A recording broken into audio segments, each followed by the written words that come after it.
میرے اوپر سب سے مشکل وقت اپنے والدین کے انتقال کے بعد آیا، جب میں بے گھر ہو گئی اور مجھے ہاسٹل میں رہنا پڑا، اور وہاں پہ اپنے اخراجات پورے کرنے کے لیے میں ٹیلی فون بوتھ پہ استعمال ہونے والے ٹیلی کارڈز ہاسٹل کی لڑکیوں کو بیچ کے اپنا گزارا کرتی رہی۔ میں نے ہالینڈ کی لائڈن یونیورسٹی سے کلینکل سائیکالوجی میں پی ایچ ڈی کی ہے۔ پیدائشی طور پہ تو میں بالکل نارمل تھی، لیکن تقریباً 1 سال کی عمر میں میں پولیو کا شکار ہوئی، اور تب سے لے کے آج تک میں ویل چیئر تک محدود ہوں۔ اردو پوائنٹ کی ویڈیوز دیکھنے کے لیے ہمارا چینل سبسکرائب کیجیے اور بیل کے آئیکن پر کلک کیجیے تاکہ آپ ہماری تمام آنے والی ویڈیوز سے باخبر رہ سکیں۔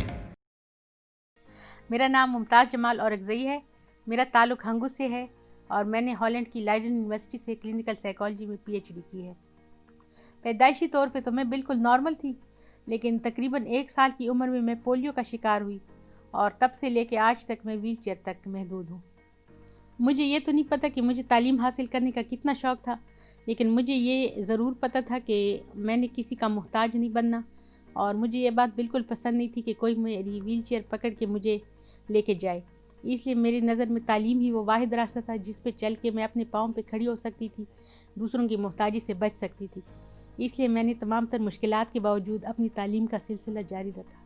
جہاں تک مشکلات کا تعلق ہے تو میں نے اپنی زندگی میں مختلف قسم کی رکاوٹوں کا سامنا کیا، جیسا کہ منفی معاشرتی رویے، تعلیمی اداروں تک رسائی، اور اس کے علاوہ مجھے شدید قسم کی مالی مشکلات کا بھی سامنا کرنا پڑا۔ میرے اوپر سب سے مشکل وقت اپنے والدین کے انتقال کے بعد آیا، جب میں بے گھر ہو گئی اور مجھے ہاسٹل میں رہنا پڑا، اور وہاں پہ اپنے اخراجات پورے کرنے کے لیے میں ٹیلی فون بوتھ پہ استعمال ہونے والے ٹیلی کارڈز ہاسٹل کی لڑکیوں کو بیچ کے اپنا گزارا کرتی رہی، اور اپنی تعلیم کا سلسلہ بھی جاری رکھا۔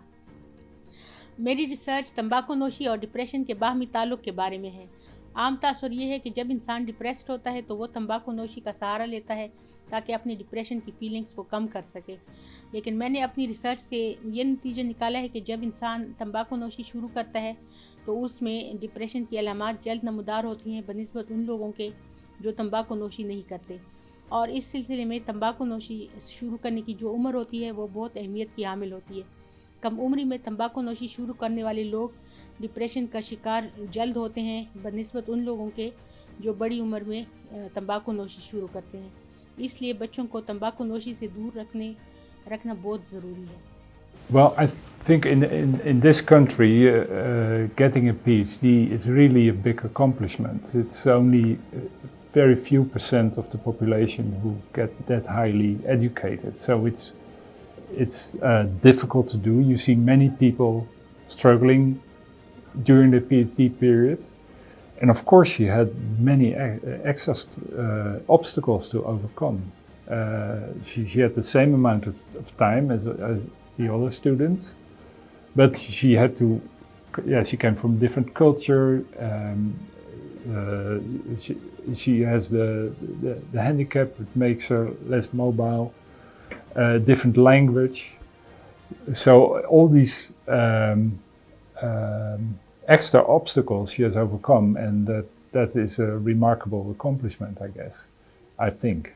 And so that's something to be very proud of, I guess. Yeah. Mumtaz is a very professional scientist. Her work is just as good as any other scientist. It amazed me when she told me her story for the first time, how hard she had to struggle to get to the point where she was doing her PhD research. And despite all the difficulties, she was just as able as any other researcher to do the work.